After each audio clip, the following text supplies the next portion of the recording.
संत रामपाल जी महाराज एक ऐसे महान संत जिन्होंने अपनी सतभक्ति, तत्व ज्ञान, करुणा और सेवा के बल पर समाज में नई मिसाल कायम की है। संत रामपाल जी महाराज की अगुवाई में उनके सभी सतलोक आश्रमों से समाज कल्याण के अद्भुत कार्यों ने समाज को सुनहरे भविष्य की एक नई उम्मीद दिखाई है।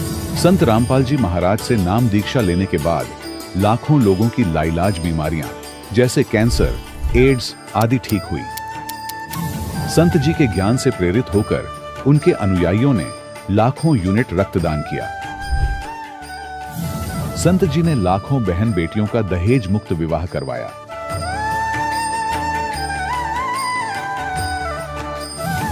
संत जी ने लाखों लोगों का नशा छुड़वाया, करोड़ों उजड़े परिवार बसे। संत जी के आश्रमों में समागम के दौरान निःशुल्क नेत्र चिकित्सा, दंत चिकित्सा प्रदान की जाती है। संत रामपाल जी महाराज द्वारा समय समय पर पर्यावरण संरक्षण के उद्देश्य से बड़े स्तर पर वृक्षारोपण किया जाता है।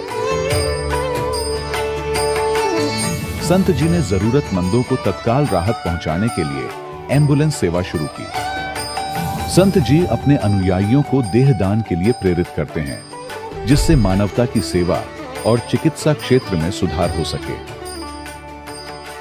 संत रामपाल जी महाराज के सभी आश्रमों में हर रोज निःशुल्क भंडारा आयोजित किया जाता है, जहां हर वर्ग, हर जाति और हर धर्म के लोग एक साथ बैठकर भोजन करते हैं।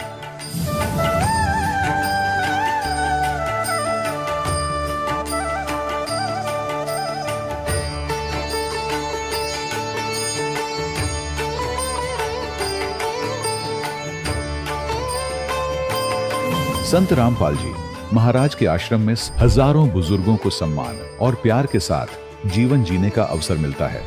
उनके खाने, रहने और स्वास्थ्य की पूरी जिम्मेदारी संत रामपाल जी महाराज उठाते हैं।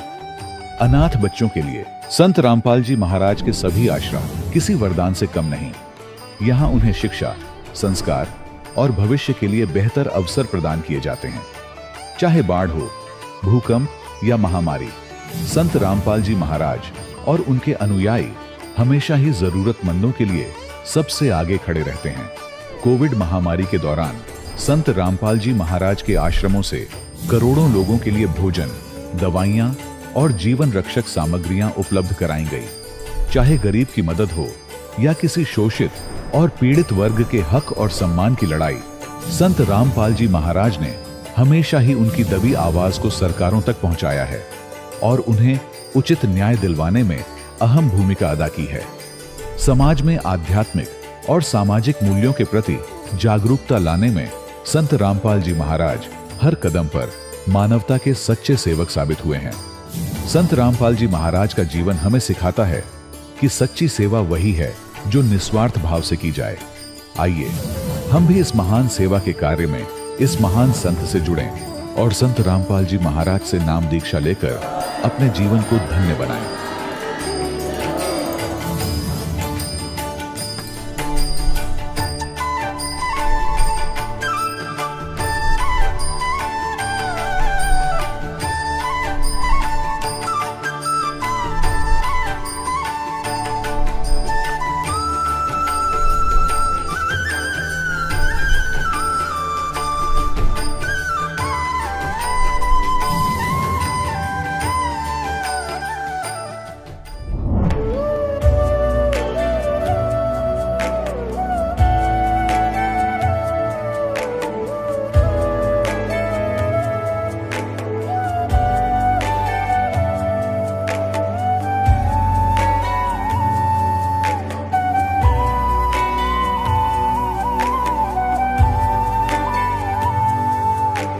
जब लग गुरु मिले न साचा, तब लग गुरु करो 10 पांचा। क्या गुरु बदल सकते हैं? क्या गुरु बदलने से पाप लगता है? आध्यात्म के इस मैदान में आखिर सही गुरु कौन है? गीता जी में वर्णित तत्वदर्शी संत कौन है? इन सभी प्रश्नों के उत्तर जानने के लिए अवश्य सुनिए जगत गुरु तत्वदर्शी संत रामपाल जी महाराज के मंगल प्रवचन। सत साहेब दर्शकों, जब कोई व्यक्ति अपने जीवन में सच्चे सुख और मानसिक शांति की तलाश में आजीवन पूरी श्रद्धा से अपने धर्म में प्रचलित सभी परंपरागत भक्ति साधनाओं को अपनाता रहे, लेकिन फिर भी उसे अपने जीवन में न तो सुख मिले और न ही शांति, तो अक्सर वह निराश हो जाता है। दर्शकों, कुछ ऐसी ही कहानी थी उत्तराखंड की रहने वाली डॉक्टर जया कंबोज जी की। जया जी ने अपने भक्ति मार्ग के सफर में अनेकों प्रकार की भक्ति साधनाएं अपनाई। इन्होंने अनेकों मंदिर, गुरुद्वारों में माथे भी टेके, व्रत उपवास भी रखे, लेकिन अफसोस इतना सब करने के बाद भी इन्हें निराशा ही हाथ लगी। लेकिन दर्शकों, आज जया जी का कहना है कि जब से मैं संत रामपाल जी महाराज की शरण में आई हूं, तब से मेरे जीवन की रूपरेखा पूर्ण रूप से बदल गई है। अब मैंने शास्त्र विरुद्ध भक्ति साधनाओं को पूरी तरह से त्याग दिया है और संत रामपाल जी महाराज द्वारा बताई गई शास्त्रानुसार भक्ति विधि को अपना लिया है। आइए जानते हैं इसके पीछे की सच्चाई क्या है। सुनते हैं जया कंबोज जी की कहानी, उन्हीं की जुबानी। नमस्कार जी। नमस्कार जी। क्या नाम है जी आपका? मेरा नाम डॉक्टर जया काम्बोज है। जया जी, आप कहाँ से हैं? मैं उधम सिंह नगर उत्तराखंड काशीपुर से हूँ। जया जी, संत रामपाल जी महाराज से नाम दीक्षा आपने कब ली? संत रामपाल जी महाराज से 2015 में नाम दीक्षा ली मैंने। जया जी, आपने क्या क्या भक्ति साधनाएं की अभी तक? हम सभी देवी देवताओं की भक्ति करते थे, सभी तरीके के व्रत रखते थे। दुर्गा माता के व्रत रखना, संतोषी माता के व्रत रखना, भोले भगवान के, विष्णु भगवान के और हनुमान जी के, इन सभी देवी देवताओं के व्रत रखते थे और हफ्ते के सारे हफ्ते व्रत करते थे। पूरा हफ्ता हमारा व्रत में गुजर जाता था। उसके बाद हमारे पिताजी हमेशा से ही चाहते थे कि हम कोई गुरु बनाएं, तो हमने जब गुरु बनाने चाहे तो मिले नहीं कोई गुरु, ढूंढते ढूंढते। उसके बाद कई बार हम टीवी देखने बैठ जाया करते थे। मेरे पिताजी टीवी लगा के हमेशा गुरुजी को ही देखते थे कि हाँ चलो किसी गुरुजी की खोज में टीवी देखते हैं और कोई अच्छे गुरु मिलेंगे तो नाम दीक्षा ले लेंगे। तो उसके बाद उन्होंने देखा निर्मल बाबा जी हैं, बहुत लोगों के कष्ट दूर कर रहे हैं। वो बताते थे कि अगर किसी को परेशानी है, जैसे किसी को पीलिया हो गया, किसी को 2 दिन से भूत दिखाई दे रहे हैं, या कोई दारू पी रहा है, इस तरीके के लोग उनके पास बीमारियां और उपचार लेके आया करते थे कि ऐसा ऐसा हो गया हमारे साथ। तो वो बताया करते थे कि हाँ वहाँ देवी जी का मंदिर है, वहाँ बोतल चढ़ा देना या फिर समोसे खिला देना, गरीबों को बांट देना। इस तरीके से बताते थे वो। तो हम मान जाते थे कि हाँ, हमें जब ज्ञान नहीं किसी चीज़ का तो हम मानते थे कि हाँ हो सकता है ऐसा करने से हमारे थोड़े पुण्य बढ़े और हमें गुरुजी मिले, तो हमें भी थोड़ी मोक्ष की चाह थी कि हमें भी मोक्ष मिलेगा, क्योंकि गीता में लिखा है ना, गुरु के बिना मोक्ष नहीं है। तो चाह थी एक गुरु बनाने की, तो सोचा निर्मल बाबा जी को बना लेते हैं, क्योंकि उनका सत्संग देखते थे, समागम किया करते थे वो। उसके बाद हम वहाँ जाने की सोचते थे कि चलो, टीवी में देखते देखते जब उन पर विश्वास बढ़ता चला गया तो हमने सोचा चलो हम वहाँ चले जाते हैं, एक बार निर्मल बाबा जी के दर्शन करके आएंगे और उनका समागम देख कर आएंगे। वहाँ जाने के लिए तो बहुत पैसे की जरूरत थी, पर पैसा हमारे पास था नहीं और हमने निर्मल बाबा जी को गुरु बना लिया। उसके बाद भी हमने सभी देवी देवताओं की भक्ति करी। जैसे मेरे पापा जी हैं, बृहस्पतिवार का व्रत किया करते थे। उसके बाद मंगलवार का व्रत मेरे भैया करते थे, हनुमान जी का व्रत। मम्मी शुक्रवार का व्रत करती थी और मैं भी विष्णु भगवान को, श्री कृष्ण जी को बहुत माना करती थी। बचपन से ही हम कृष्ण जी के बहुत बड़े पुजारी थे। सब कुछ करे जा रहे हैं लेकिन फिर भी कोई लाभ नहीं मिल रहा। उसके बाद फिर थोड़ा सा संकोच आया मन में कि गुरु बनाना चाहिए। गुरु भी बनाया, लेकिन फिर भी हमारे जो घर के कष्ट हैं, मेरे पिताजी बहुत दारू पीते थे। बचपन से जब हम छोटे छोटे थे, हमने तब से अपने पिताजी को दारू पीते देखा है। हमारे गृह कलेश इतने थे कि सर आप विश्वास नहीं करेंगे कि हमें 2 टाइम की सुख की रोटी नसीब नहीं होती थी गृह कलेश की वजह से। इतनी दारू पिया करते थे मेरे पिताजी। हमारी माँ ने हमें पढ़ाया लिखाया, पिताजी भी सपोर्ट करते थे, ऐसा नहीं है, पर जो उनकी एडिक्शन थी, जो उनका दारू पीने का था कि हाँ मुझे दारू चाहिए ही चाहिए, तो उसमें वो अपनी सैलरी कर दिया करते थे ख़त्म। उसके बाद हमारी माता जी ने पढ़ाया लिखाया, सब कुछ किया हम लोगों का, और काफ़ी स्ट्रगल किया हम लोगों ने, पर हम लोगों को गुरु बनाने के बाद भी कोई लाभ नहीं मिला। जया जी, फिर आप संत रामपाल जी महाराज जी की शरण में कैसे आईं? पापा टीवी देखा करते थे डेली, शाम को देखते थे, ऐसे धीरे धीरे देखते देखते टीवी उनको संत रामपाल जी महाराज का सत्संग मिला। एक दिन देखने लग गए वो, धीरे धीरे उन्होंने स्टार्टिंग करी देखने की। देखते रहे। मुझे बहुत गुस्सा आता था, मैं उनके पास आके बैठती थी। मैं कहती थी क्या वकील से लगा के बैठ जाते हो, ये बोलते रहते हैं ऐसे ही। पहले आपने निर्मल बाबा जी को गुरु बना लिया, अब ये वकील जैसे आते रहते हैं, इनको लेके बैठ जाते हो आप। उसके बाद फिर सुनते रहे, काफ़ी टाइम हो गया उन्हें सुनते सुनते। उन्होंने कम से कम 6-7 महीनों तक संत रामपाल जी महाराज का सत्संग सुना। उसके बाद जो है होली आने वाली थी हमारे घर, जैसे होली होती है ना मार्च में, वो सब चल रहा था हमारे घर, सारी तैयारियां हो रही थी। अब सर होली तो क्या ही होती थी हमारे घर पे, होली जो है वो मातम ही है, ये लगा लो। हमारे घर तो ये हाल हो जाता था जब होली आती थी। तो ऐसा होता था कि पिताजी हमारे पूरे दिन दारू पीते रहते थे, नॉनवेज बनता था, नॉनवेज खाते थे। उनके जो फ्रेंड्स हैं वो भी आया करते थे, और सारे दिन मतलब हमारा यही होता था। इस बार होली थोड़ी हमारी अलग हुई संत रामपाल जी महाराज की वजह से, क्योंकि पापा ने 6-7 महीने से जो संत रामपाल जी महाराज के सत्संग सुने थे, उन्होंने होली के दिन से एक दिन पहले ही सोचा कि मैं आश्रम चला जाता हूँ जहाँ संत रामपाल जी महाराज का आश्रम है। और उन्होंने हम लोगों को किसी को कुछ नहीं बताया, बस मम्मी को बोला कि मैं जा रहा हूँ आश्रम। मम्मी ने कहा कि पता नहीं क्या हो गया, हमेशा तो होली को लेके इतने एक्साइटेड रहते हैं और अब इन्हें एकदम से आश्रम जाना है, वो भी इतनी दूर है। वो हम स्कूल से आए तो मम्मी बोलती हैं पापा तो तुम्हारे गए आश्रम। हमने कहा चलो ठीक है, अब पता नहीं कौन से गुरु बना के आएंगे। इन्होंने पहले हमें निर्मल बाबा में लगा के रखा, और अब ये जो संत रामपाल जी महाराज पता नहीं कौन से वकील जैसे बैठे रहते हैं, उनको अब गुरु बनाने के लिए चले गए। लेकिन एक थोड़ा सा मन में थी संतुष्टि कि हाँ चलो इस बार पापा किसी अच्छे काम के लिए गए हैं। घर में हमारे ना दारू आई और ना ही मीट मच्छी बना उस दिन, कुछ भी नहीं, कोई नॉनवेज नहीं बना हमारे घर। पहली होली जन्म से लेके अब इतनी बड़ी हो गई मैं, अब तक की पहली होली ऐसी थी हमारी, हमने इतनी सुकून की होली बिताई। फिर उसके बाद पिताजी ने मेरे वहाँ जाने के बाद नाम दीक्षा ली संत रामपाल जी महाराज से।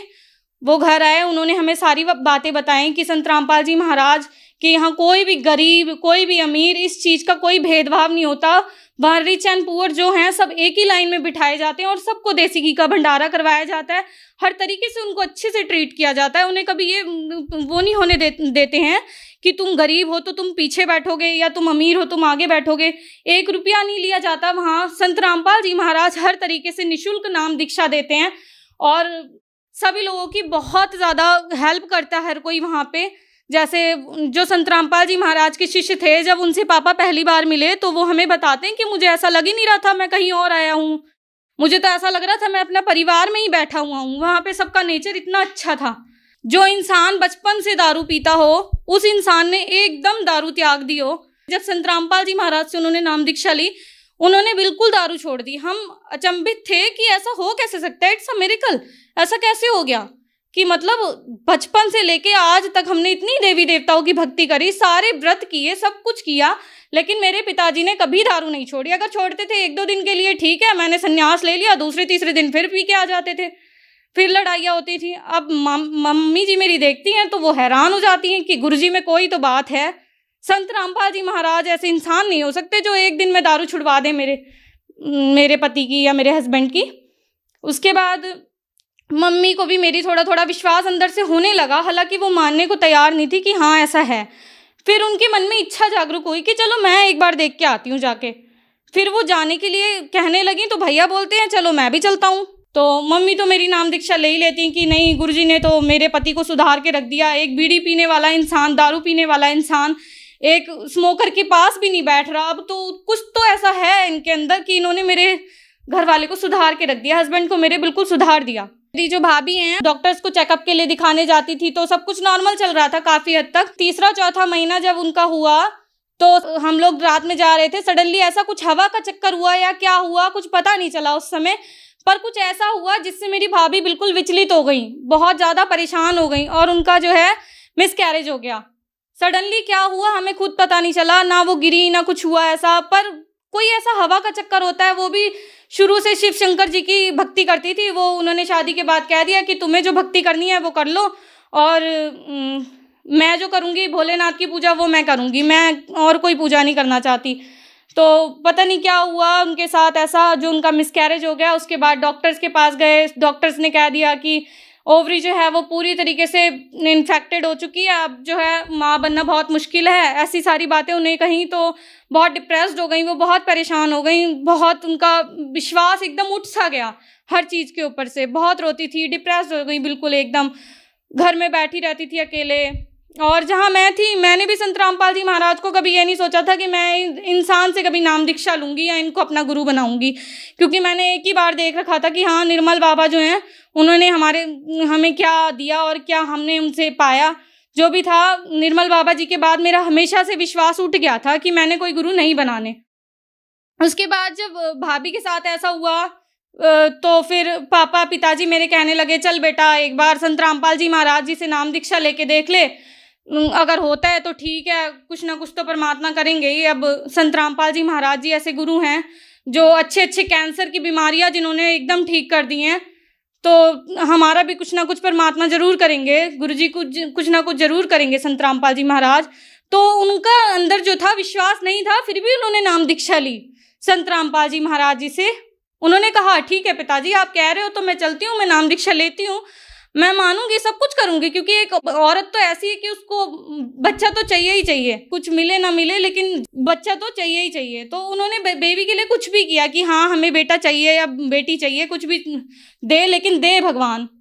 उसके बाद जब मिसकैरेज होने के बाद डॉक्टर्स ने ऐसा कह दिया कि अब कुछ नहीं हो सकता, तो वो बहुत हताश हो गई थी और बहुत रोती थी, डिप्रेस्ड हो गई थी। फिर गुरुजी से नाम दीक्षा ली संत रामपाल जी महाराज से उन्होंने, पिताजी के कहने पे। उनके साथ मैं भी आई थी काशीपुर ढकिया, जहाँ मेरी शादी हुई है, यहाँ पे ही नाम दीक्षा केंद्र है ढकिया में, ढकिया नंबर 1 में। तो यहाँ मैं भी आई उनके साथ कि चलो भाभी आप चल रहे हो तो मैं भी चलती हूँ, देख के आती हूँ। फिर मैं आई उनके साथ, वो तो नाम दीक्षा लेने आई थी। मैंने इन लोगों का सब व्यवहार देखा, सबको देखा कि हाँ किस तरीके से सिंप्लिसिटी से लोग रह रहे हैं। मतलब आज के ज़माने में इतने दिल के साफ लोग और ऐसे सिंप्लिसिटी से यहाँ रह रहे हैं, उनको देख के मतलब थोड़ी हैरानी सी हुई कि क्या ये कोई नया जगत है क्या, अलग ही सारा माहौल था यहाँ पे, देख के सबको हैरानी सी हुई थोड़ी। तो मैंने कहा चलो ले लेते हैं नाम दीक्षा। नाम दीक्षा लेने में क्या, मुझे बंदी थोड़ी ना बना लेंगे संत रामपाल जी महाराज अपने पास, कर तो मैं सभी लूँगी। संत रामपाल जी महाराज से मैंने भी नाम दीक्षा ग्रहण की, मेरी भाभी ने भी की। कुछ टाइम बाद 4-5 महीने हुए, she get pregnant and all because of संत रामपाल जी महाराज। और उसके बाद अब उनके 2 बेटे हैं, सब कुछ संत रामपाल जी महाराज की वजह से हुआ। मेरे पिताजी जो बचपन से एडिक्टेड थे, दारू पीते थे, नशा करते थे, उन्होंने नशा छोड़ दिया। हमारी आर्थिक स्थिति बहुत सुधरी। मेरी भाभी जो कभी प्रेग्नेंट नहीं हो सकती थी, ओवरी इन्फेक्टेड थी उनकी, वो 2 बच्चों की माँ है और बेटे हैं दोनों, परमात्मा की दया से, उनके गुरुजी की संत रामपाल जी महाराज की दया से। उसके बाद संत रामपाल जी महाराज जी की दया से मेरी शादी हुई। मतलब संत रामपाल जी महाराज के शिष्य से मेरी 17 मिनट में रमेड़ी हुई, बिना दान दहेज के। कोई एक पैसे का दान दहेज नहीं लिया इन लोगों ने, हम लोगों से कोई भी। ये भी संत रामपाल जी महाराज के शिष्य हैं जो मेरे हस्बैंड हैं, तो उन्होंने 1 रुपए का दान दहेज नहीं लिया। और ना मैं घर से अपने 1 जोड़ी कपड़ा लेकर आई थी, कुछ भी नहीं लेके आई। मेरे जो यहाँ पिताजी माताजी हैं, उन्होंने सब कुछ अरेंज करके रखा हुआ था मेरे लिए पहले ही। उसके बाद संत रामपाल जी महाराज की दया से मुझे एक बेटा भी मिला। और उसके बाद कुछ मैंने महसूस किया कि वो रात रात को कराहता रहता था, बिल्कुल परेशान रहता था। तो हमने उसको डॉक्टर को दिखाया, बेटे को मेरे। तो डॉक्टर्स ने कहा, उसका पूरा टेस्ट किया, पूरी बॉडी का टेस्ट किया उसका। 1-2 बार तो उन लोगों ने हम लोगों को बुलाया, काफ़ी देर तक बिठाया, बताते नहीं थे कि क्या है क्या नहीं है। फिर उन्होंने टेस्ट किया तो मेरे माता पिता गए थे, मेरे जो इन लॉज हैं वो वहाँ गए थे। उनको बताया उन्होंने कि इसको लेफ्ट लेग में जो है हर्निया है, उसको बेटे को इनके। तो इन्होंने मुझे नहीं बताया, बाद में मुझे बताते हैं कि ऐसा ऐसा है। डॉक्टर्स ने बोला है कि जब ये 10 kg का हो जाएगा तो इसका जो है ऑपरेट करके ये लेफ्ट लेग का जो हर्निया है, जो कि सिर्फ ऑपरेशन से ही ठीक होता है, तो ये निकालना पड़ेगा इसको, सिजेरियन करके जो भी करना है, ऑपरेशन करके इसको जो है निकालना पड़ेगा। ये ऐसे ठीक नहीं हो सकता जब ये पूरे 10 किलो का हो जाएगा। तो बहुत रोए, बहुत घबराती थी मैं, परमात्मा मुझे इतना प्यारा बच्चा दिया है आपने, उसके बाद मेरे को ऐसे कैसे मेरे बच्चे को हर्निया हो गया और क्या होगा मेरे बेटे का। इतनी परेशान हो गई थी मैं कि संत रामपाल जी महाराज क्या करूं अब मैं, मेरे इतना सुंदर बेटा दिया है आपने मुझे, और उसके बाद मेरे बेटे को हर्निया ऐसा कैसे हो गया, कहाँ हमसे कोई गलती हो गई। तो संत रामपाल जी महाराज जी को हमने फिर अरदास लगाई नंबर से अरदास लगाते हैं संत रामपाल जी महाराज को। तो वहाँ से आया, बिटिया घबराओ मत, भक्ति ठीक करो अपनी, सब कुछ ठीक हो जाएगा। उसके बाद संत रामपाल जी महाराज की दया से सब ठीक हुआ। और जो बेटा मेरा बिना ऑपरेशन के ठीक नहीं हो सकता था, वो भी एकदम भगवान संत रामपाल जी महाराज, हमारे लिए तो भगवान ही है संत रामपाल जी महाराज, जिन्हें हमने गुरु बनाया है। ऐसा आज तक नहीं हुआ कि हमें इतने लाभ कहीं मिले हों, हमारी मन की इच्छा पूरी हुई हो। उसके बाद मेरा बेटा जो है वो सर बिना ऑपरेशन के मेरा बेटा बिल्कुल ठीक हो गया।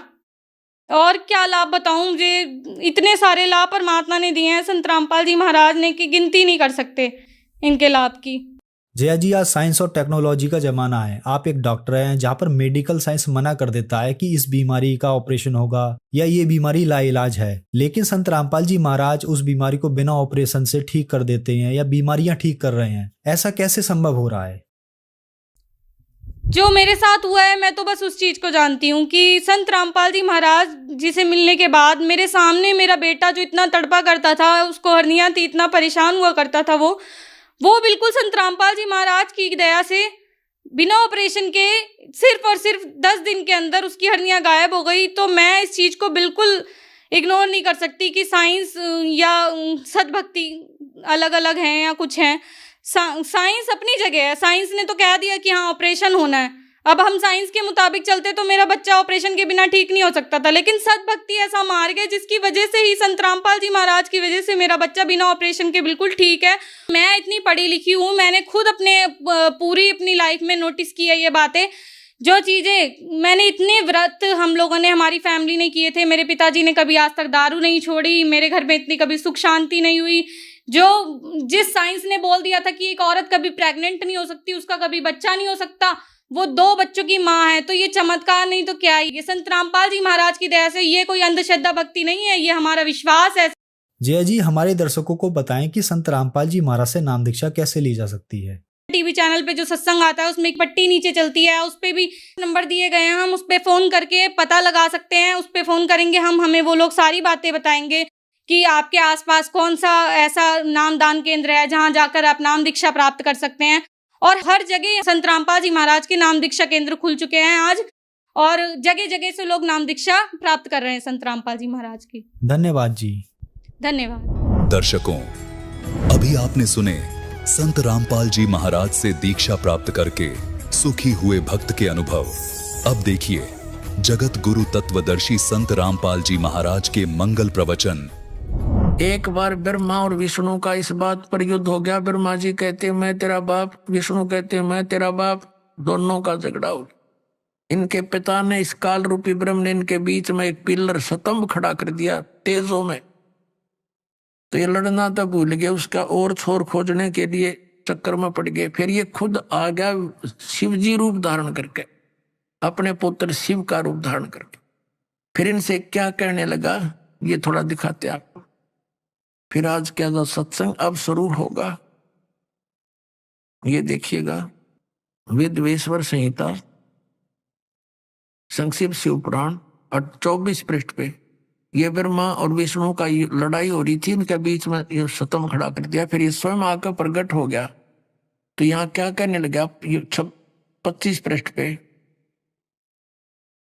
ब्रह्मा और विष्णु ने पूछा, प्रभु सृष्टि आदि 5 कृत्यों के लक्षण क्या हैं, यह हमें बताने, दोनों को बताए।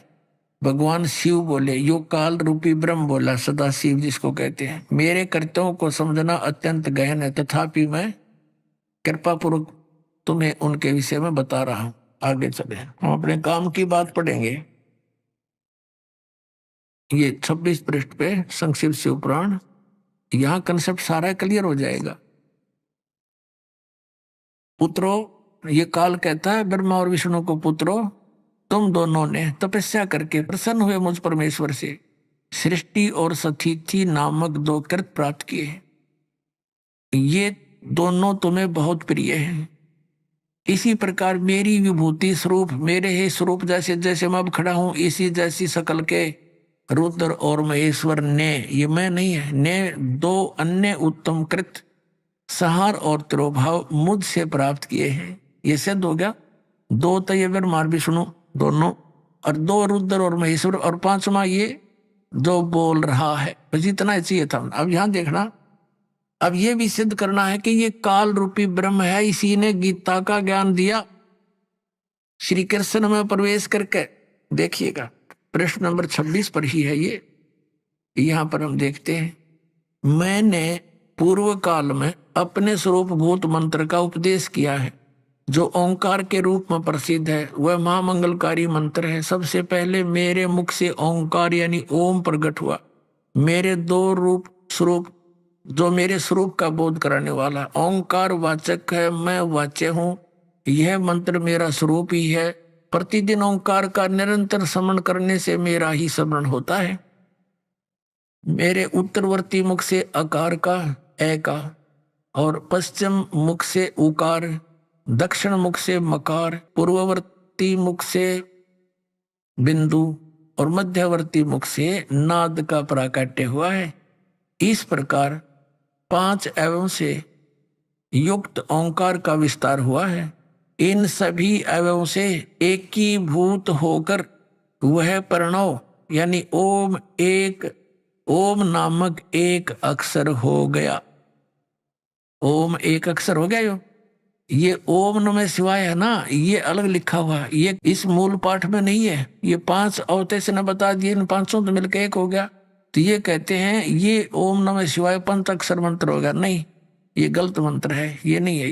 ये मंत्र इसने स्पष्ट कर दिया कि मेरा एक अक्षर ओम है। अब थोड़ा सा इसमें दिखाते हैं और ये भी कंसेप्ट क्लियर हो गया। ब्रह्मा विष्णु महेश से अन्य है ये बोलने वाला, ये इनका पिता है, ये काल रूपी ब्रह्म है। इसी ने श्री कृष्ण में प्रवेश करके गीता जी का ज्ञान दिया। श्रीमद् भगवद गीता अध्याय नंबर 8 के श्लोक नंबर 13 में आपको दिखाते हैं ये क्या कहता है। इससे कंसेप्ट क्लियर हो जाएगा कि गीता ज्ञान दाता भी यही है।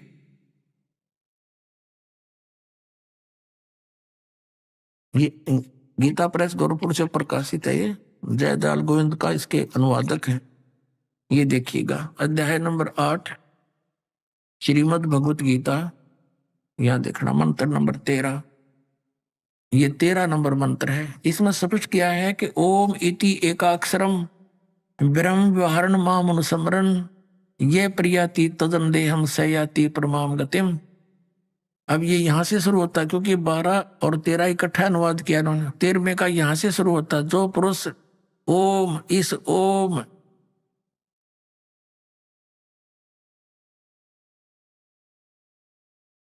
यह एकाक्षर ब्रह्म, एक अक्षर रूप यानी ओम एक अक्षर का ब्रह्म, ये दोनों अनुवाद गलत किया है।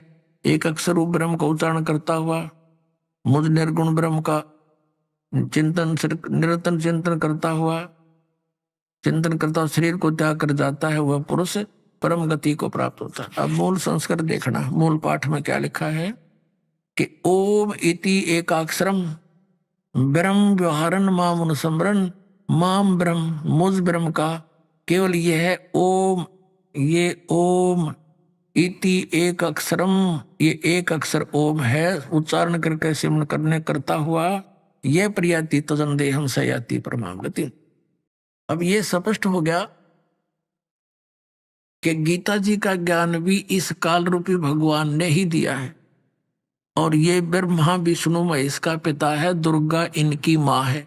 ये तो इन पवित्र सदग्रंथों ने आज आपके समक्ष ये गवाही दे दी और 600 वर्ष पहले परमात्मा स्वयं बता कर गए थे कि इनकी जन्म मृत्यु होती है, ये अविनाशी नहीं है, इनके माता पिता हैं। तो पुण्यात्माओं कौन है भगवान? Kabir is God.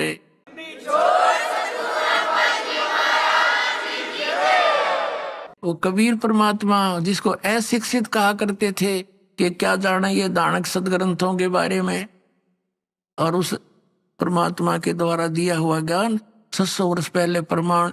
तो इनसे अब हमें ये दृढ़ होगा कि हु इज गॉड। अपने आत्माओं जब धर्मदास जी को ये बात समझ में आ गई कि भगवान सारी है साची,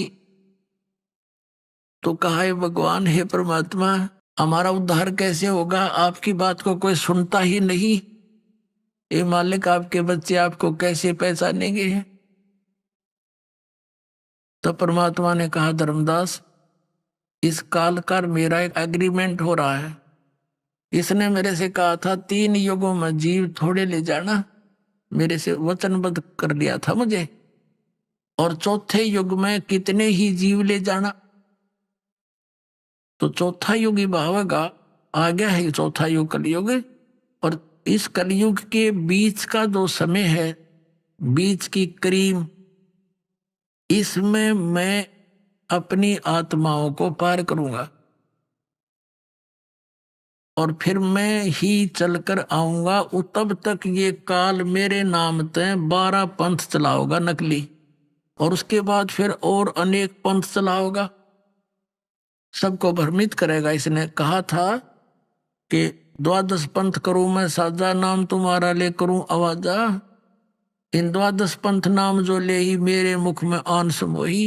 ये 12 तो कबीर पंथ के, कबीर जी के नाम से कबीर पंथी कहलाते। ये काल के सारे पारों के 12 के 12। फिर कहा और अनेक पंथ चलाऊं या विद जीवों को भरमाऊं, देवी देवल और धाम पुजाऊं। कहा था जोग जीत जाओ संसारा, जीव न माने कहा तुम्हारा, जीव तुम्हारा कहा न माने हमरी और हो बाद बखाने। कहा था काल नहीं सा कर दूंगा कि तेरी बात ने कोई नहीं सुनेगा, नकली सतलों की महिमा गाने वाले नरे पंथ चला दूंगा। जब तुम जाओगे उससे पहले तो सारे डूंडा पाट दूंगा, और तेरे दूत का जो तुम भेजेगा या आओगे तुम, तुम्हारी कोई नहीं सुनेगा। तब धर्मदास ने कहा भगवान फिर कैसे बात पड़ेगी दाता, आगे तो कलयुग घोर आवेगा। अब तो लोग बहुत धार्मिक हैं, परमात्मा को चाहने वाले, डरने वाले हैं, और फिर कब दया होगी दाता। अब न मान रही है आपकी एक भी बात को। तो परमात्मा ने कहा था धर्मदास जब युग कलयुग 5505 वर्ष जब बीत जाएगा, तब हम अपने इस ज्ञान का प्रचार करेंगे। तब मैं अपने दास को भेजूंगा, और वो जो है मेरी ही शक्ति के आधार से सब ज्ञान प्रचार करेगा। पहले तो पुण्यात्मा हम आपको सदग्रंथ दिखाते हैं कि जब कलयुग बीते 5505 तब ये मेरा वचन होगा सच्चा। ये 12 पंथ काल फरमाना, भूले जीव न जाओ ठिकाना। ये थोड़ा सा आपको भेज देंगे, क्योंकि परमात्मा की भक्ति के लिए तो आप तड़प ही रहे हो, परमात्मा की महिमा से आप परिचित भी हो, तभी तो उसकी खोज में लगे हो। कोई कहीं गया, कोई कहीं गया, कोई किसी संत के पास, कोई पंथ में, अलग अलग धर्म भी बनाए हमने, शायद हमारा कल्याण हो जाए। भगवान कबीर साहब कहते हैं जब तक मेरी पहचान तुझे नहीं होगी प्यारी आत्मा, तो दंड नहीं हो सकता। तो दास चाहता है आपको परमात्मा की पहचान करा दूं। अब इसी कबीर सागर में पुण्यात्माओं, ये कोई डूम बाट के लिखे हुए लेख नहीं, या कोई आज नई बना कर लिखी हुई कहानी नहीं। अब वो 12 पंथ के बारे में कैसी जानकारी दी है परमात्मा ने, देखिएगा इसी कबीर सागर में। ये है कबीर सागर, वही जो आपको दिखाया था खेमरा श्री कृष्णदास प्रकाशन मुंबई से। और यहां देखना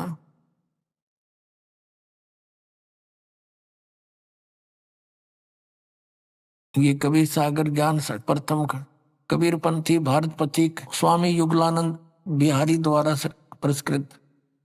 मुद्रक एवं प्रकाशक हैं खेमरा श्री कृष्णदास, अध्यक्ष श्री वेंकटेश्वर प्रेस, खेमरा श्री कृष्णदास मार्ग मुंबई से।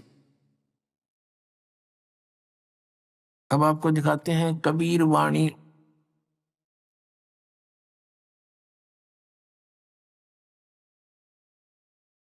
ये 12 पंथ कहा था काल ने, 12 पंथ चलाऊंगा। कबीर वाणी ये चैप्टर है, बोध सागर इसका खंड है, और इसके 136 पृष्ठ पे क्या कहा है, 12 पंथ चलो सो भेद, 12 पंथ काल फुरमाना, और भूले जीव न जाए ठिकाना।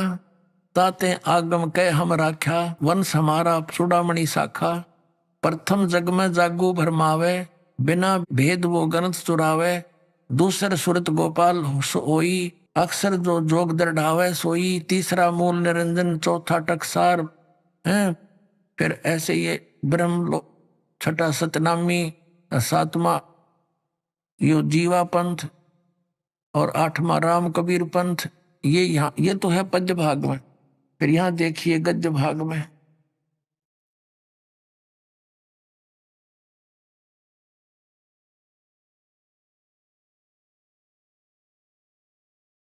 ये है कबीर चरित्र बोध। ये कबीर चरित्र बोध, इसके यहाँ बोध सागर के 1870 पृष्ठ पे यहाँ कति क्लियर किया है कबीर साहिब के पंथों का वर्णन, यानी कबीर साहिब के नाम से।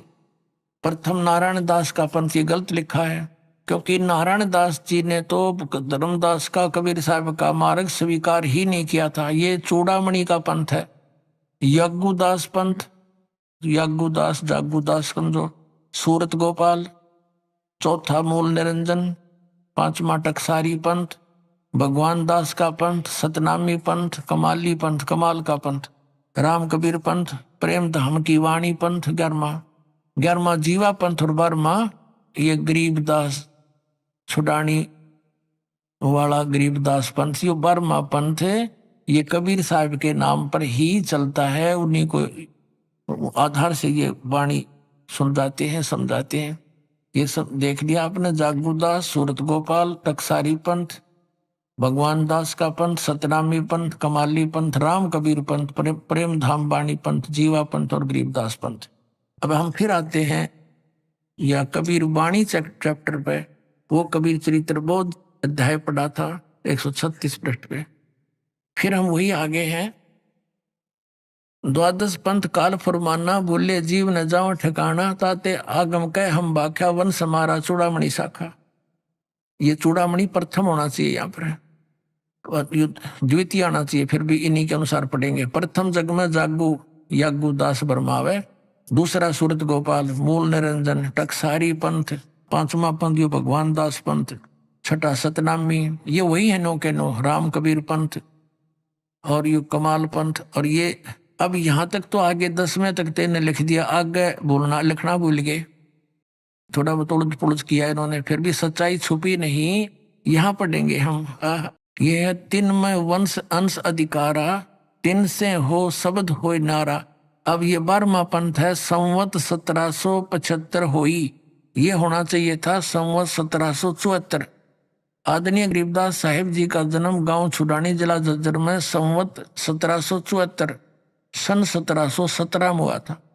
ये यहाँ मिस प्रिंट है, तो गरीबदास जी का आपने पढ़ लिया 12वां पंथ। ये 12वां गरीबदास पंथ है। देखिएगा, संवत 1775 होई, ता दिन प्रेम प्रगटे जग सोई, आज्ञा रहे ब्रह्म बोध लावे, कोली चमार सब के घर खावे, साख मारी ले जीव समझावे, असंग जन्म ठोर नहीं पावे, 12वें पंथ प्रगट हो बाणी, शब्द हमारे की निर्णय ठाड़ी।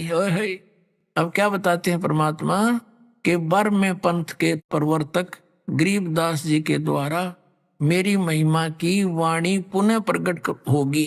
मैं उसके माध्यम से उसको सच को सतलोक ले जाऊंगा और फिर दोबारा वापस छोड़ूंगा। मेरी महिमा की वाणी यथार्थ वो फिर लिखेगा, क्योंकि कबीर पंथ में ये कबीर साहिब के नाम से नकली 12 पंथ चल गए, इनमें गड़बड़ी कर दी, कबीर सागर में फेर बदल, कबीर साखियों को अपने हिसाब से कुछ मोल्ड कर लिया।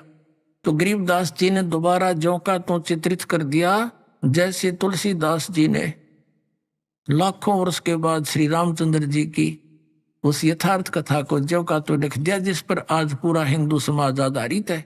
ऐसी आदरणीय गरीबदास साहिब जी ने उस परम अक्षर ब्रह्म परमात्मा सतपुरुष की महिमा आंखों देखी, वहां सतलोक में जाकर के वापस आकर लिख दी। तो यहाँ क्या कहा है, ये 12वें पंथ गरीबदास वाले पंथ में 12वें पंथ प्रगट हो बाणी, शब्द हमारे की निर्णय ठानी। गरीबदास जी द्वारा बोली गई वाणी के ऊपर वो विचार विमर्श करेंगे, लेकिन अस्थिर घर का मर्म ना पावे। ये 12 पंथ हम ही को ध्यावे। इन 12 पंथ गरीबदास के पंथ तक जितने भी पंथ हैं इस कबीर साहिब के नाम पर, जैसे गरीबदास जी तो परमात्मा की प्यारी आत्मा थी, उनको उनके द्वारा तो वर्णन करवाना ही था।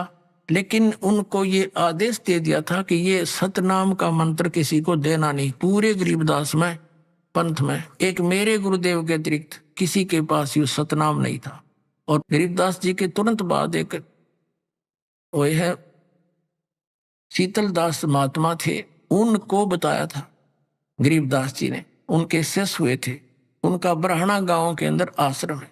उनको कह दिया था कि तू केवल ये परंपरागत लेके चल, एक हंस को देना, उसको प्रतिज्ञा दिला देना, उसके वो भेद नहीं खोला गए। ऐसे ही चलता चलता मेरे पूज्य गुरुदेव तक आ चुका था। तब मेरे पूज्य गुरुदेव जी ने मुझे दिया और फिर कहा था, बेटा अब इसका समय आ गया है, इसका ढोल के डंके पर प्रचार कर देना।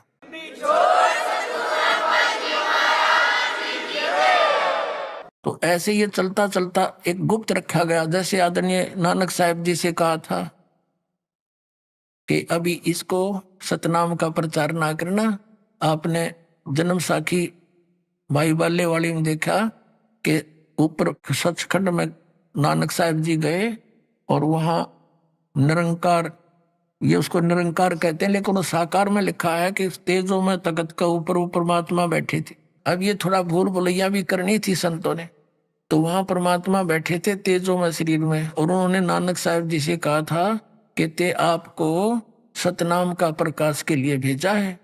तो नानक साहिब जी ने कहा, हे परमात्मा आपका जहां जहां आदेश होगा वहां वहां सतनाम का प्रकाश करूंगा, ना तो नहीं करूंगा।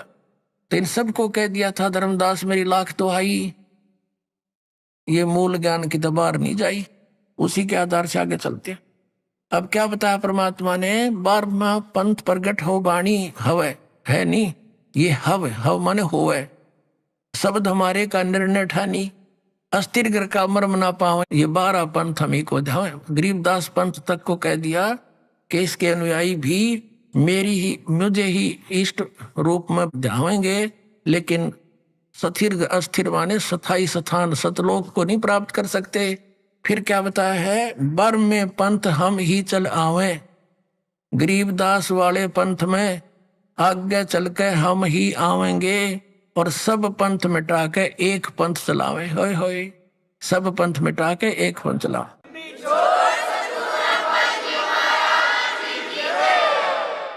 इस दास का निकास इसी गरीबदास साहिब वाले पंथ से है। मेरे पूज्य गुरुदेव जी और पहले जितने हमारे गुरुजी दादा गुरुजी वो इसी पंथ से संबंधित थे, और परमात्मा ने पहले 600 वर्ष पहले कह दिया था, धर्मदास चिंता ना कर, उस बार में पंथ में हम ही चल कर आवेंगे। स्वयं ने आए तो दास भेज दिया अपना। अब उसकी पावर तो कबीर परमात्मा की है, दास को दे दी तो आज उतना ही काम करेगी।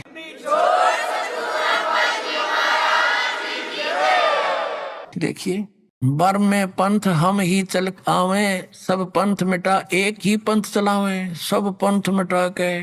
फिर क्या बताया, प्रथम चरण कलयुग निर्याणा, तब मगर मांडो मैदाना।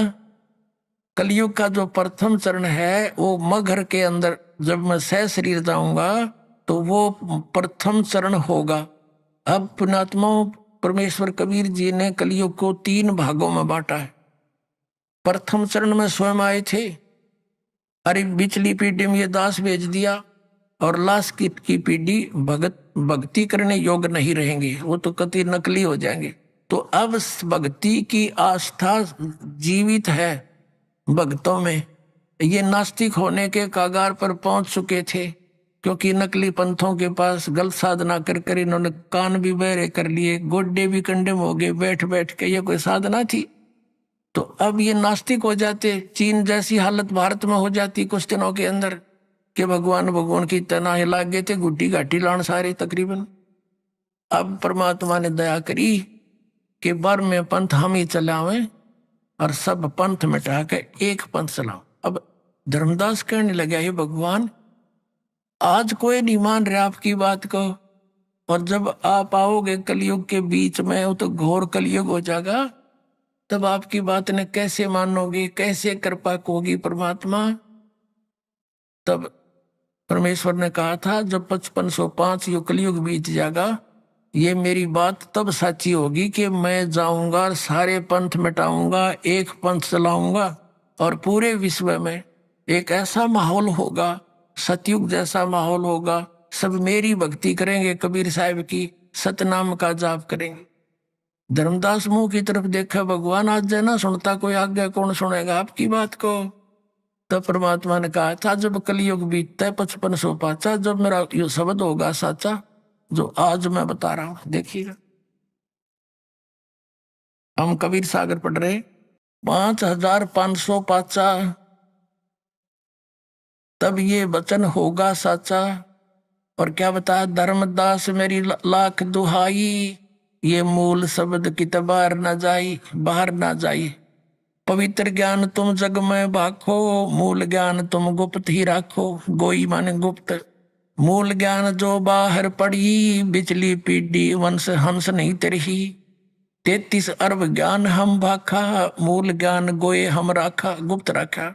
मूल ज्ञान तुम तब तक छिपाई, जब लग 12 पंथ मिट जाई। पुण्यात्मा, परमात्मा ने कहा था इस मूल ज्ञान को तब तक छुपा के रखना जब तक ये 12 पंथ ना मिट ले। अपने आत्माओं ये सारे पंथ मिटेंगे। परमात्मा ने कहा था कि धर्मदास, जिस समय मैं आऊंगा या अपना दास भेजूंगा कलयुग की बिचली पीढ़ी में, उस समय काल के सारे पंथ मैच्योर हो चुके होंगे।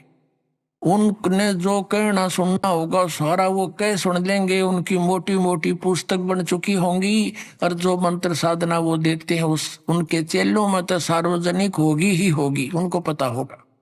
और जब अपना दास भेजूंगा वो सदग्रंथों से प्रमाण दिखावेगा, वो नकली और असलियों को रूबरू करेगा, तब मेरे बच्चे मुझे पहचान लेंगे और सब छोड़कर नकलियों ने मेरे पास आ जाएंगे।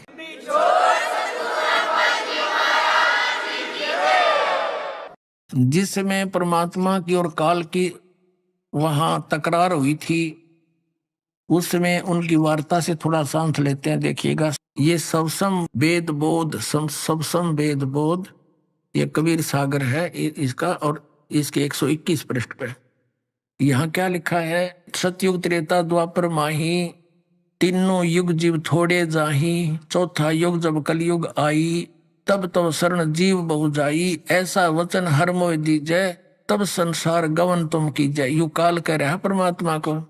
काल ने कहा ज्योत निरंजन ने। अब कबीर परमात्मा ज्ञानी यानी सतगुरु रूप में खड़े थे वहां पे। अरे काल पर पंच पसारा, तीनों युग जीव दुख में डारा। बिनती तोर लीन में मानी, मोह को ठग लिए काल अभिमानी। चौथा युग जब कलयुग आई, तब हम अपनो अंश पठाई। घर घर देखो बोध बिचारा, सतनाम सब ठोर उचारा। और 5500 पाचा, तब ये वचन होएगा साचा। कलयुग बीत जाए जब एता, सब जीव परम पुरुष पद चेता। ओए होए होए।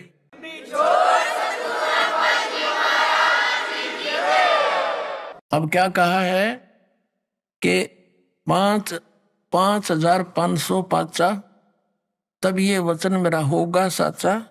कलयुग बीत जावे जब एता, सब जीव परम पुरुष पद चेता। ओए होए। पद चेता, पद माने वे ऑफ वर्शिप के ज्ञाता हो जाएंगे परमात्मा के, उस परम पद के और पद्धति के, वो पूरे सतनाम के। घर घर देखो बोध विचारा, स्पष्ट किया, घर घर देखो बोध विचारा। पर मेरा ज्ञान घर घर में विचार होगा। और सतनाम सब ठोर उचारा। इस सतनाम का कितनी डूंडा पाट देंगे, डंडोरा पीट देंगे, सब जग सब जाप किया करेंगे सतनाम का। और ये मेरा वचन जब सच्चा होगा, जब 5505 कलयुग बीत जाएगा, आय हाय, तब सभी जीव परम पुरुष पद चेता, उस सभी जीव परमात्मा के उस परम पद के ज्ञान को समझेंगे। अब ये कंसेप्ट क्लियर करना पड़ेगा कि अब ये कलयुग बीत कितना गया। दर्शकों, कलयुग 4,32,000 वर्ष का होता है। तो अब हमें देखना यह है कि आज कलयुग कितना बीत चुका है और कलयुग के 5,505 वर्ष कब पूरे होते हैं, क्योंकि कबीर साहिब जी ने भी कलयुग के 5,505 वर्ष बीतने को विशेष बताया है। दर्शकों, कबीर सागर में बोध सागर के स्वसंवेद बोध के पृष्ठ 121 पर लिखा है, चौथा युग जब कलयुग आई, तब हम अपनो अंश पठाई। कालफंद छूटे नर लोई, सकल सृष्टि परवाणिक होई। घर घर देखो बोध बिचारा, सत्य नाम सब ठौर उच्चारा। 5505 तब यह वचन होएगा सांचा। कलयुग बीत जाए जब ये ता, सब जीव परम पुरुष पद चेता। दर्शकों, अब आपको 2 पवित्र पुस्तकों से प्रमाणित करते हैं कि कलयुग के 5505 वर्ष कब पूरे हुए।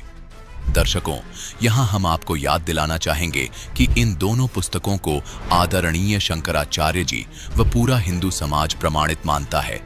पहली पुस्तक का नाम है ज्योतिर्मय ज्योतिर्मठ, जिसके संपादक, लेखक एवं संकलन करता है विष्णु दत्त शर्मा, और दूसरी पुस्तक का नाम है हिमालय तीर्थ।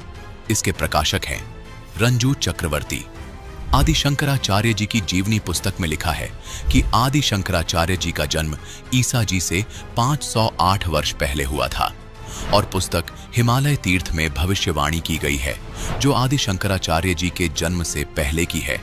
कहा है कि आदि शंकराचार्य जी का जन्म कलयुग के 3000 वर्ष बीत जाने के बाद होगा।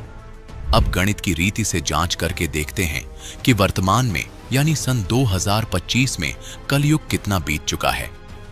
आदि शंकराचार्य जी का जन्म ईसा जी से 508 वर्ष पहले हुआ था, यानी वर्तमान में ईसा जी के जन्म को 2025 वर्ष हो गए। शंकराचार्य जी का जन्म ईसा जी से 508 वर्ष पहले, यानी शंकराचार्य जी के जन्म को हुए आज 2025 जमा 508 यानी 2533 वर्ष हो चुके हैं। आदि शंकराचार्य की जीवनी पुस्तक के अनुसार आदि शंकराचार्य जी का जन्म हुआ कलयुग के 3000 वर्ष बीत जाने पर, मतलब वर्ष 2025 में कलयुग बीत चुका है। 3000 जमा 2533 वर्ष, यानी गणित के हिसाब से आज कलयुग 5533 वर्ष बीत चुका है। अब देखना यह है कि आज 2025 में से कितने वर्ष कम करने पर कलयुग के 5505 वर्ष पूरे होते हैं। मतलब 28 साल पहले कलयुग के 5505 वर्ष पूरे हो चुके थे। यानी 2025 में यदि कलयुग 5533 वर्ष बीता है तो 1997 में कलयुग 5505 वर्ष बीत चुका था। तो 1997 में 5505 वर्ष कलयुग का बीत चुका था। क्लियर हो गया? तो 1997 में दास को परमात्मा मिले थे और उन्होंने कहा था, बेटा ये कर दे इस काम ने, मैं तेरे साथ रहूंगा, और सार्वजनिक कर दे इस तीनों मंत्रों को।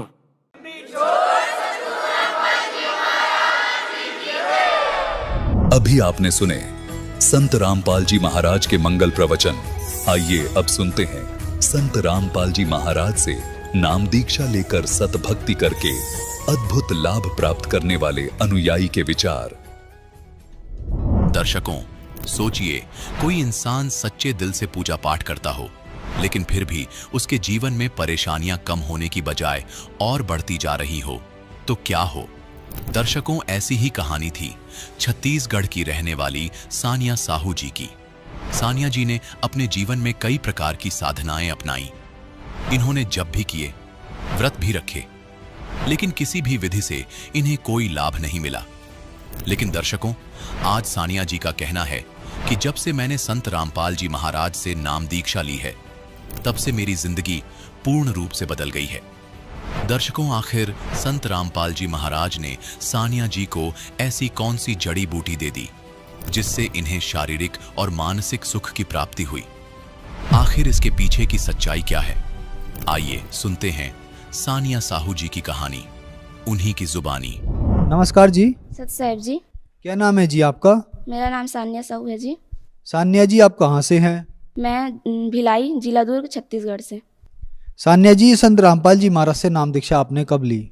सर, मैंने संत रामपाल जी महाराज जी से नाम दीक्षा 14 अप्रैल 2014 को ली। संत रामपाल जी महाराज से नाम दीक्षा लेने से पहले आप क्या भक्ति साधनाएं करती थीं? सर, मैं 7 साल से तो संत रामपाल जी महाराज जी से नाम दीक्षा ले ली थी। उससे पहले मेरी मम्मी मंदिर जाती थी, तो उनके साथ मंदिर जाना, और मम्मी के साथ जो मम्मी पूजा पाठ करती थी दुर्गा माता, गणेश जी का, बस वही पूजा साधना करती थी। तो फिर क्या कारण बना कि आप संत रामपाल जी महाराज जी की शरण में आई?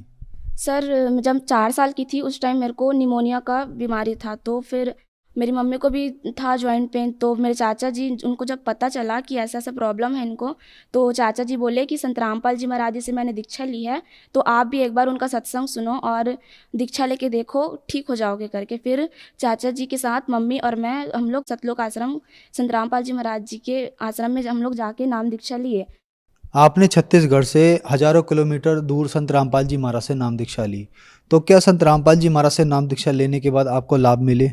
जी सर, मेरे को बहुत लाभ मिला। जब मैं छोटी थी, 4 साल की थी, तो मेरे को निमोनिया था। सर जी, मेरा स्थिति इतना ख़राब था कि मतलब थोड़ा से भी ठंड स्टार्ट होता तो मेरे को सर्दी, खांसी, जुकाम मतलब बहुत ज़्यादा था। मैं सांस नहीं ले पाती थी, मेरे को सीना में कफ जम जाता था, मतलब सांस लेती तो गले से आवाज़ आना, बहुत ज़्यादा प्रॉब्लम था। मेरा निमोनिया का इलाज 8-9 साल तक चला।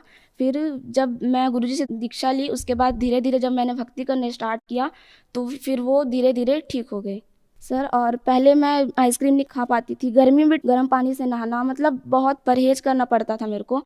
लेकिन आज सिर्फ संत रामपाल जी महाराज जी की दया से मैं ठंडी में भी आइसक्रीम खा लूँगी भगत जी, तो मेरे को सर्दी नहीं लगता और मैं हर टाइम ठंडे पानी से नहाती हूँ। और परमात्मा की इतनी दया है कि मेरे को नॉर्मल सर्दी जुकाम भी नहीं होता।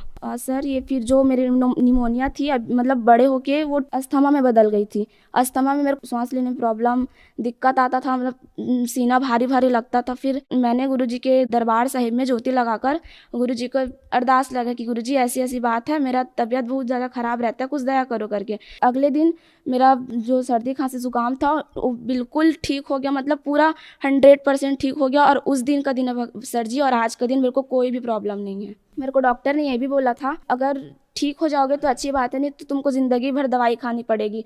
और अस्थमा ऐसी चीज़ है सर कि कहीं भी इसकी एक दवाई आती है, उसको हमको लेके घूमना पड़ता है, कभी भी सांस फूलने लगना, ऐसा था मेरे को। और जब भी थोड़ा सा भी ठंड आता तो ये सब मेरा ही स्टार्ट हो जाता था। लेकिन आज संत रामपाल जी महाराज जी की दया से मैं बिल्कुल स्वस्थ हूँ और कोई भी दवाई नहीं लेती। सर मेरी मम्मी का जॉइंट पेन ठीक हुआ, मेरी मम्मी को नींद वाली थायराइड थी, वो भी पूरा मतलब ठीक हो गई है। 2-3 साल पहले की बात है, मेरा भाई मतलब कुछ गलती करके नामखंड कर दिया था, तो वो मम्मी को नहीं बताया था। फिर उसको धीरे धीरे मेंटली उसका डिस्टर्ब हो गया था। उसके बाद फिर वो घर में चेयर को तोड़ना, बर्तनों को पटकना, मतलब ऐसा ऐसा हरकत करता था, मतलब बहुत परेशान था वो। उसके बाद फिर बताया कि मम्मी ऐसा ऐसा बात है, मेरा नामखंड है करके। फिर मम्मी बोली कि बेटा तू मेरे को पहले क्यों नहीं बताया। फिर हम लोग यहाँ नामदान केंद्र में उसका जाके शुद्धिकरण करवाए, तो फिर वो घर आया ना, तब भी भक्ति नहीं कर पाता था, उसको काल भक्ति करने नहीं देता था। मम्मी हाथ पर उसका बांध के उसके कान में हेडफोन लगा के गुरुजी का मंत्र सुनाती थी, जिससे वो धीरे धीरे मतलब सुधार आया। और बोर्ड एग्ज़ाम 10th में 80% एक दिन में पढ़ के लाया संत रामपाल जी महाराज जी की दया से। और मेरे पापा सर ड्रिंक करते थे, नशा और गुटखा उटका ये सब खाते थे, जो कि संत रामपाल जी महाराज जी से दीक्षा लेने के बाद पूरा छूट गया है।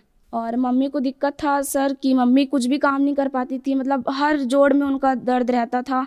और थायराइड था, मम्मी को दिन भर नींद आना, मतलब बहुत सारा प्रॉब्लम था मम्मी को। लेकिन आज संत रामपाल जी महाराज जी की दया से मम्मी घर का काम भी करती है और मेरी मम्मी पार्लर भी चलाती है।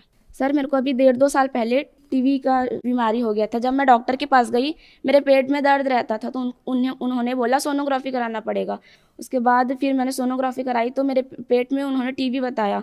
उसके बाद फिर बोले कि आपका 6 महीने दवाई चलेगा, ठीक हो जाएगा तो अच्छी बात है, नहीं तो फिर ज़िंदगी भर दवाई खानी पड़ेगी। लेकिन आज संत रामपाल जी महाराज जी की दया से मैंने 6 महीने दवाई खाई और आज बिल्कुल ठीक है, मेरे को पेट में कोई भी प्रॉब्लम नहीं है। संत रामपाल जी महाराज से नाम दीक्षा लेने के बाद आपको बहुत सारे लाभ मिले। तो जो दर्शक आज आपको टीवी पर देख रहे हैं और वो संत रामपाल जी महाराज से नाम दीक्षा लेना चाहते हैं, तो कैसे ले सकते हैं? सर अभी संत रामपाल जी महाराज जी का सत्संग विभिन्न चैनलों पर प्रसारित होते हैं, पीली पट्टी चलती है, उसमें नामदान केंद्र के कांटेक्ट नंबर दिए होते हैं, उसमें कॉल करके अपने नज़दीकी नामदान केंद्र से नाम दीक्षा लेकर भक्ति करके अपना मोक्ष करवा सकते हैं। धन्यवाद जी। सत साहिब जी।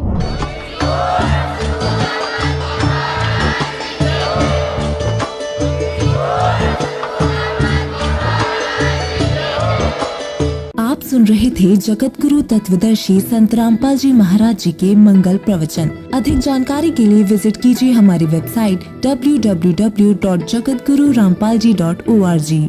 संत रामपाल जी महाराज जी के शुभ आशीर्वाद से पूरे विश्व भर में 500 से भी ज्यादा नाम दीक्षा केंद्र हैं, जिन पर संत रामपाल जी महाराज जी द्वारा ऑनलाइन निशुल्क नाम दीक्षा दी जा रही है। अपने नजदीकी नाम दीक्षा केंद्र का पता करने के लिए संपर्क करें 8222880541।